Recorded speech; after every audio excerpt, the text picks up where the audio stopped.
Hello అండి. మగ్గం work బ్లౌజెస్‌కి హ్యాండ్స్‌కైనా, చంక రౌండైనా సరే, సైడ్ జాయింట్స్ దగ్గరైనా సరే స్టోన్స్ వల్ల సూదులు విరిగిపోతాయి కదండీ! అలా విరగకుండా ఇలా ఖర్చులు ఉన్న చోట మిషన్ కుట్టు వేసేసుకొని, ఆ కుట్టు ఇలా అడుక్కి కనిపిస్తుంది కదండీ! ఇలా మార్క్ చేసుకొని, పైన కూడా ఒరిజినల్ వైపు కూడా మార్క్ చేసుకోవాలండి. ఎందుకంటే మనం కుట్టేటప్పుడు ఆ మార్క్ మీదే స్టిచ్చింగ్ చేసామనుకోండి, అక్కడ స్టోన్స్ ఉండవు అని కదా మీనింగు.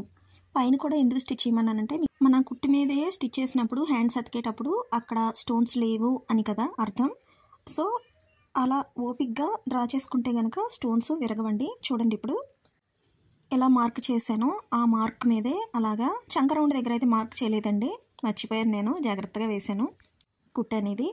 ఇప్పుడు చూడండి, హ్యాండ్స్ని ఇటువైపు ఒకసారి అటువైపు ఒకసారి అతుక్కుంటాం కదా, కాబట్టి ఒరిజినల్ వైపు కూడా మార్క్ గీసానండి ఇందాక.